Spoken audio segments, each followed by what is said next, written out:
வீணாய் போன அமித்ஷாவின் தேர்தல் வியூகம் நாளை இறுதி செய்யப்படுகிறதா? என்டிஏவின் தொகுதி பங்கீடு, மோடியின் பயண திட்டத்தை மாற்ற கோரும் மதுரை மத நல்லிணக்க மக்கள், மோடியின் தமிழக வருகையும் அதன் பின்னால் இருக்கும் அரசியல் சூட்சமும் என்ன? வாங்க இந்த வீடியோவில் விரிவாக பார்க்கலாம். அதற்கு முன்பாக நமது சேனலை சப்ஸ்கிரைப் செய்து கொள்ளுங்கள். வாங்க வீடியோக்குள் போகலாம். வீடியோவை தொடர்ந்து முழுமையாக பாருங்கள். அன்பு தமிழ் நெஞ்சங்களுக்கு அன்பு வணக்கம்.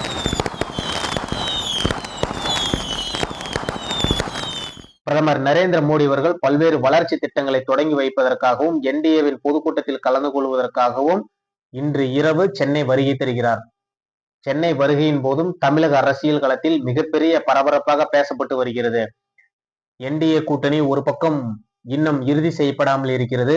தொகுதி பங்கீடு குறித்து எந்தவித பேச்சுவார்த்தையும் நடைபெறாமல் இருந்து வருகிறது. அது குறித்து அமித்ஷா அவர்கள் ஏற்கனவே பலமுறை எடப்பாடி அவர்களிடம், அதிமுக தலைவர்களிடம் பேசினாலும் அதனால் எந்தவித பயனும் இல்லாமல் பல்வேறு கட்ட அமித்ஷாவின் வியூகம் வீணாய் போனது என்றுதான் பாஜகவின் வட்டாரங்களும் டெல்லி மேலிடமும் சொல்கிறது. என்டிஏவை பிரிந்து கிடக்கக்கூடிய அதிமுகவின் தலைவர்களை ஒருங்கிணைக்கக்கூடிய வேலை அமித்ஷா அவர்கள் முன்னெடுத்தார். அதற்கு எந்தவித பிடியும் கொடுக்காமல் எடப்பாடி அவர்கள் விலகி சென்று இருந்தார். பொறுத்து பார்த்த திரு மோடி அவர்கள் இன்னும் தமிழ்நாட்டில் கூட்டணி இறுதியாகவில்லையா, என்ன செய்து கொண்டிருக்கிறீர்கள் என்று அமித்ஷாவிடம் கடித்து கொண்டதாகவும் டெல்லி மேலிடத்தில் இருந்து வரக்கூடிய செய்திகள் நமக்கு வருகிறது.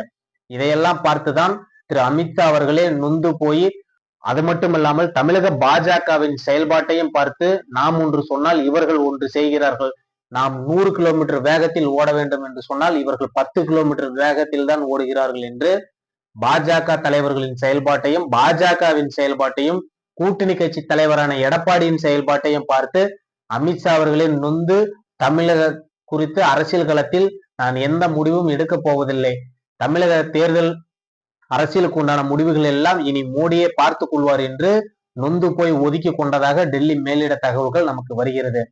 திரு அமித்ஷா அவர்கள் ஓபிஎஸ்ஐ ஒருங்கிணைப்பதற்கு ஒரு சில வேலைகளை முன்னெடுத்தார், நடக்கவில்லை. டிடிவி அவர்களை கொண்டு வரவு அதில் வெற்றி கண்டு விட்டார்.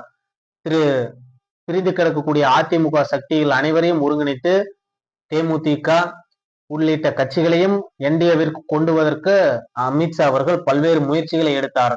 ஆனால் ஒவ்வொரு கட்சிகளாக அதிமுகவை விட்டு விலகி சென்றது.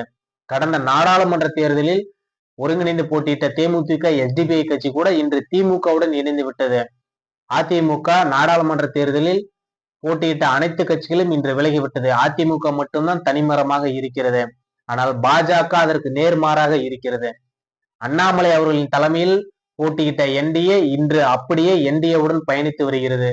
ஓபிஎஸ் மட்டும்தான் திமுகவுடன் சென்று விட்டார். அதற்கு பின்னாலும் எடப்பாடி அவர்கள்தான் மிக முக்கியமான காரணமாகவும் இருக்கிறார் என்பது நமக்கெல்லாம் அறிந்த உண்மையும் கூட. இதையெல்லாம் பார்த்துதான் மோடி அவர்களே தமிழகத்தில் டீல் செய்வதற்கு அமித்ஷா அவர்கள் வழிவிட்டு விலகிவிட்டார் என்றுதான் தகவல்கள் வருகிறது. அதை தொடர்ந்துதான் இன்று வருகை தரும் பிரதமர் மோடி அவர்களின் முன்னிலையில் சென்னையில் எடப்பாடி பழனிசாமி அவர்களுடன் நேரடி பேச்சுவார்த்தை நடைபெறுவதாக ஒரு தகவல்கள் வருகிறது. அப்போது என்டிஏ பாஜகவிற்கு உண்டான தொகுதி பங்கீடு இறுதி செய்யப்படும் என்று ஒரு பேச்சுக்கள் அடிபட்டு வருகிறது. ஏற்கனவே பாஜக 70 தொகுதிக்கு உண்டான பட்டியலை அதிமுக தலைமையிடம் கொடுத்திருக்கிறது. அதிலிருந்து 40 தொகுதி வேண்டும் என்று பாஜக கேட்பதாக ஒரு தகவல்கள் வருகிறது. 40 தொகுதிக்கு இடம் அளிக்க முடியாது, 25 தொகுதி தருகிறோம் என்று அதிமுகவில் இருந்து பாஜகவிற்கு சொல்லதாக தகவல்கள் நமக்கு கிடைக்கின்றன. இன்று மோடி முன்னிலையில் எடப்பாடி அவர்கள் நேரடியாக சந்தித்து பேச்சுவார்த்தை நடத்துகிறார். அப்போது பாஜக என்டிஏவிற்கு உண்டான தொகுதி பங்கீடு இறுதி செய்யப்படும் என்றுதான் ஒரு தகவல்கள் வருகிறது.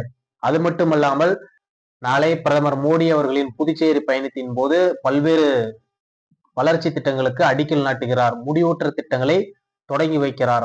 பாண்டிச்சேரி பயணத்தை முடித்துக்கொண்டு நாளை மதியம் பிரதமர் நரேந்திர மோடி அவர்கள் திருப்பரங்குன்றம் முருகனை வழிபாடு செய்கிறார். அதற்குண்டான பாதுகாப்பு ஏற்பாடுகள் கடந்த சில நாட்களாகவே அங்கு இருக்கக்கூடிய பாதுகாப்பு அதிகாரிகளால் தொடர்ந்து நடத்தப்பட்டு வருகிறது. மிகுந்த பாதுகாப்போடு பிரதமர் மோடி அவர்கள் திருப்பரங்குன்றத்தில் வழிபாடு செய்வது உறுதி செய்யப்பட்டிருக்கிறது. அதை தொடர்ந்துதான் மதுரையில் இருக்கக்கூடிய சில நபர்கள் பிரதமர் மோடி அவர்களின் பயண திட்டத்தையே மாற்ற வேண்டும், பிரதமர் மோடி அவர்கள் மத நல்லிணக்கத்துக்கு எதிராக செயல்படக்கூடாது என்று கலெக்டரிடம் மனு கொடுத்ததாக ஒரு செய்திகள் வருகிறது. ஏனென்றால் பிரதமர் அவர்களுக்கே அவரது பயண திட்டத்தையே மாற்றி அமைக்கக்கூடிய மக்கள், மத நல்லிணக்கத்தை போற்றக்கூடியவர்கள் மதுரையில் இருக்கிறார்களா என்று நமக்கு தெரியவில்லை. உண்மையிலேயே பிரதமர் நரேந்திர மோடி அவர்கள் உலகம் போற்றும் ஒரு தலைவராக, உலகத்தில் இருக்கக்கூடிய அத்தனை மத தலைவர்களும் ஏற்றுக்கொண்ட ஒரு தலைவர் என்றால் அது நரேந்திர மோடி அவர்கள் மட்டும்தான். வேண்டுமென்றே மத பிரச்சனையை உருவாக்க நினைக்கக்கூடிய பிரிவினைவாதி சக்திகள் தான் பிரதமர் மோடி அவர்களுக்கே திருப்பரங்குன்றம் செல்ல வேண்டாம், அதற்கு மாறாக மதுரை மீனாட்சி அம்மனையோ, கள்ளழகரையோ, பழமுதிரி சோலையையோ வழிபாடு செய்ய வேண்டும் என்று அங்கு இருக்கக்கூடிய மக்கள் கலெக்டரிடம் மனு கொடுத்திருக்கிறார்கள். ஆனால் பிரதமர் நரேந்திர மோடி அவர்கள் 100% திருப்பரங்குன்றம் முருகனை வழிபாடு செய்வது உறுதி. திருப்பரங்குன்றம் முருகனை வழிபாடு செய்த பிறகுதான் அவர் என்டிஏவின் பொதுக்கூட்டத்தில் கலந்து கொள்கிறார். நாளை நடைபெறக்கூடிய என்டிஏ பொதுக்கூட்டத்தில் மேலும் சில தலைவர்கள் புதிதாக இணைவார்கள் என்று ஒரு பேச்சு அடிபடுகிறது. அந்த தலைவர் திரு டாக்டர் ராமதாஸ் அவர்களாக இருப்பார் என்று பல தகவல்கள் நமக்கு வருகிறது. ஏனென்றால் நேற்று மாம்பழ சின்னத்திற்கு உரிமை கேட்டு ராமதாஸ் அவர்களின் தரப்பிலிருந்து தொடரப்பட்ட வழக்கு வாபஸ் பெற்றிருக்கிறார்கள். அதைத் தொடர்ந்துதான் ஏற்கனவே ராமதாஸ் அவர்கள் கூட நமது கூட்டணி இறுதியாகிவிட்டது, வண்டி அருகில் வந்து விட்டது, நாம் ஏற வேண்டியதுதான் பாக்கி என்றும் பத்திரிகையாளர் சந்திப்பில் பேசியிருந்தார். அந்த வண்டி நரேந்திர மோடியின் வண்டியாக இருக்கும் என்றுதான் தகவல்கள் வருகிறது. நாளை அவர் நரேந்திர மோடியின் வண்டியில் ராமதாஸ் அவர்களும் ஏறுவார் என்று தமிழக மக்கள் எதிர்பார்க்கிறார்கள். என்டிஏவின் தலைவர்கள் பெருமளவில் எதிர்பார்த்து காத்திருக்கிறார்கள். ராமதாஸ் அவர்களின் நரேந்திர மோடியின் மீதும், நரேந்திர மோடி ராமதாஸ் அவர்களின் மீதும் மிகுந்த பற்று கொண்ட இருபெரும் தலைவர்கள் ஓரணியில் பயணிப்பது நிச்சயம் என்டிஏவிற்கு மிகப்பெரிய சக்தியாக அமையும் என்றுதான் நாம் பார்க்க முடியும். அது மட்டுமல்லாமல் நரேந்திர மோடி அவர்கள் நாளை மதுரையில் 7100 கோடி ரூபாய் மதிப்புள்ள புதிய திட்டங்களை அடிக்கல் நாட்டுகிறார். மொரப்பூர், பொம்முடி ரயில் நிலையங்கள் புதுப்பிக்கப்பட்டதை திறந்து வைக்கிறார் நரேந்திர மோடி அவர்கள். அது மட்டுமல்லாமல் பல்வேறு சாலை மேம்பாட்டிற்காக நிதி உதவி அளிக்கிறார், அடிக்கல் நாட்டுகிறார், பல்வேறு முடிவுற்ற திட்டங்களை திறந்து வைக்கிறார். அது மட்டுமல்லாமல் பல்வேறு உட்கட்டமைப்பு வசதிகளையும் மேம்பாடு செய்வதற்காக பல்வேறு திட்டங்கள் அடிக்கல் நாட்டுகிறார். சென்னை எழும்பூர் 4 வழி ரயில் பாதைகள் நாளை தொடங்கி வைக்கிறார் நரேந்திர மோடி அவர்கள். நாளை என்டிஏவின் பொதுக்கூட்டத்தில் கூட்டணி கட்சி தலைவர்கள் அனைவரும் ஓரணியில் சங்கமிக்க போகிறார்கள். நாளை மதுரையில் கூட அன்புமணி, பழனிசாமி அவர்களுக்கு உண்டான தொகுதி பங்கீடு குறித்தான பேச்சுவார்த்தை மதுரையில் நடைபெறுவதாக தகவல்கள் வருகிறது. அப்போது மேலும் சில கூட்டணி கட்சி தலைவர்களுடன் அதிமுகவின் பொதுச் செயலாளர் எடப்பாடி பழனிசாமி அவர்கள் தொகுதி பங்கீடு குறித்து நேரடியாக அவரே பேசுவார் என்று செய்திகள் வருகிறது. அனைத்து கட்சியிலும் ஒரு குழுவை அமைத்துதான் பேச்சுவார்த்தை நடத்துவார்கள். ஆனால் அதிமுகவின் பொதுச் செயலாளர் தன்னைத்தானே நேரடியாக தொகுதி பங்கீடு குறித்து பேச்சுவார்த்தையை நடத்துகிறார் என்றுதான் நமக்கு உண்டான தகவல்களும் வருகிறது. அதுதான் உண்மையும் கூட. ஏனென்றால் இன்று வரை அதிமுகவில் இருந்து தொகுதி பங்கீடு குறித்து கூட்டணி கட்சிகளுடன் பேச்சுவார்த்தை நடத்துவதற்கு எந்தவித குழுவும் அமைக்கப்படவில்லை. இது பாஜகவிலும் அமைக்கவில்லை என்றுதான் நாம் பார்க்கக்கூடிய ஒரு விஷயமாக பார்க்கிறோம். நாளை நரேந்திர மோடி அவர்கள் மதுரையில் நடைபெறக்கூடிய கூட்டம் என்பது எங்கு கடந்த 2021 தேர்தலின் போது எய்ம்ஸ் எங்கே என்று உதயநிதி செங்கலை காட்டி காட்டி மக்களிடம் பேசினாரோ அதே எய்ம்ஸ் மருத்துவமனை அமையக்கூடிய மைதானத்தில் தான் நாளை பொதுக்கூட்டமும் நடைபெறுகிறது. அப்போது எய்ம்ஸ் ஏறத்தாழ முடிவரக்கூடிய ஒரு நிலையில் இருந்தாலும் நாளை எய்ம்ஸ் திறப்பதற்கான சாத்தியக்கூறுகள் இல்லை என்றுதான் நாம் எதிர்பார்க்கிறோம். ஏனென்றால் ஏற்கனவே எய்ம்ஸ் மாணவர்கள் அருகில் இருக்கக்கூடிய புதுக்கோட்டையில் படித்துக் கொண்டு வருகிறார்கள்.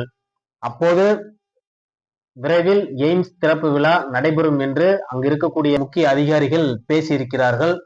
நாளை நடைபெறக்கூடிய பொதுக்கூட்டம் என்பது பாஜகவிற்கு மிகப்பெரிய விசித்திரமான ஒரு பொதுக்கூட்டமாக அமைய போகிறது. ஏனென்றால் நாளை பொதுக்கூட்ட மேடையில் முகப்பு பகுதியில் பாஜகவின் சித்தாந்தத்திற்கு நேர் எதிர்கொண்ட பெரியாரை முகப்பு பகுதியில் வைத்திருக்கிறார்கள். அண்ணாவின் படம் ஒரு பகுதியிலும் பெரியாரின் படம் ஒரு பக்கமும் இருக்கிறது. அது மட்டுமல்லாமல் என்டிஏவின் உள் தலைவர்கள் அமரக்கூடிய மேடை பகுதியில் கூட திராவிட தலைவர்களின் படங்கள் இடம்பெற்று இருக்கிறது. ஒரு பக்கம் மதுரை மீனாட்சி அம்மன் படம் இடம்பெற்று இருக்கிறது. ஒரு பக்கம் திருப்பரங்குன்றம் மலையின் படம் இடம்பெற்று இருக்கிறது. இதெல்லாம் பாஜகவின் தொண்டர்களுக்கு ஒரு அதிர்ச்சி அளிக்கக்கூடிய விஷயமாக தான் பார்க்கப்படுகிறது. ஏனென்றால் இந்த கூட்டம் என்பது பாஜக தலைமையில் நடைபெறக்கூடிய ஒரு கூட்டத்தில் என்டிஏவின் தலைவர்கள் கலந்து கொள்கிறார்கள்.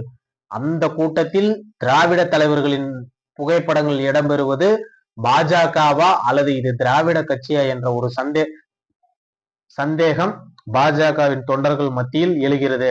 பல்வேறு பாஜகவின் தொண்டர்கள் இது தமிழக பாஜக அல்ல, திராவிட பாஜக என்று சமூக வலைதளங்களில் பலரும் கடந்த சில நாட்களாகவே எழுதி கொண்டு வரக்கூடிய ஒரு நிகழ்வு நடைபெற்று வருகிறது. நரேந்திர மோடி அவர்களின் தமிழக பயணத்தின் போது என்டிஏவின் தொகுதி பங்கீடு உறுதி செய்யப்படும் என்றுதான் பேச்சுக்கள் அடிபடுகிறது. ஏற்கனவே பாஜக 40 தொகுதிகள் கேட்டிருக்கிறது. அது மட்டும் இல்லாமல் டிடிவி அவர்களும் சேர்த்து பாஜக தான் சீட்டை ஒதுக்க வேண்டும், அதற்குண்டான இடங்களையும் பாஜக தான் அதிமுகவிடம் கேட்டு பெற வேண்டக்கூடிய ஒரு சூழல் நிலவி கொண்டிருக்கிறது. இதையெல்லாம் எடப்பாடி பழனிசாமி அவர்கள் அனுசரிப்பாரா, இதற்கெல்லாம் ஒப்புக்கொள்வாரா என்று நமக்கு $1,000,000 கேள்வியாகவும் அமைந்திருக்கிறது. டிடிவி அவர்களே கூட நான் என்டிஏ உடன் தான் கூட்டணியில் இருக்கிறேன், என்டிஏ உடன் தான் தொகுதி பங்கீடு குறித்து பேச்சுவார்த்தை நடத்துவேன் என்று ஏற்கனவே பேசியிருக்கிறார்.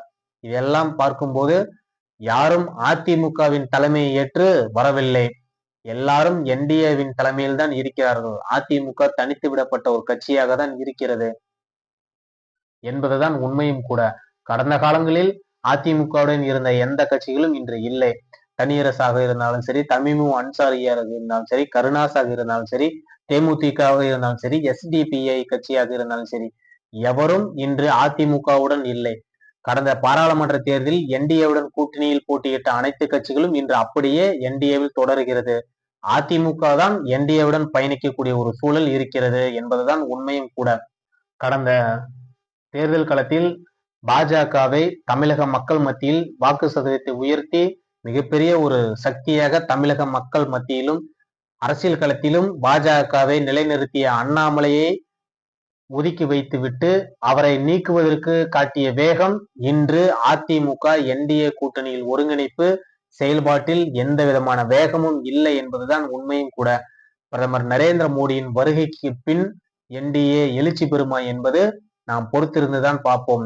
தொகுதி பங்கீடு இறுதி செய்யப்பட்டு ஒரு சுமூகமான தீர்வு ஏற்பட்டு தேர்தல் களத்திற்கு வேகமாக முன்னெடுப்பார்களா, பயணிப்பார்களா, மேற்கொண்டு ஒவ்வொரு மாவட்ட வாரியான ஒரு பொதுக்கூட்டங்களையும் அனைத்து கட்சிகளும் இணைந்து ஏற்படுத்தி மக்களுக்காக போராடுவார்களா, தேர்தல் பிரச்சாரத்தை தொடங்குவார்களா என்பது $1,000,000 கேள்வியாகவும் இருக்கிறது.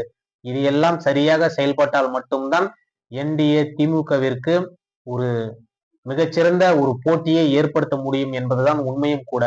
ஏனென்றால் திரு ஸ்டாலின் அவர்கள் காங்கிரஸ் இல்லை என்றாலும் அதற்குண்டான ஒரு ஆல்டர்னேட்டிவ்களை தொடர்ந்து செய்து கொண்டு வருகிறார்.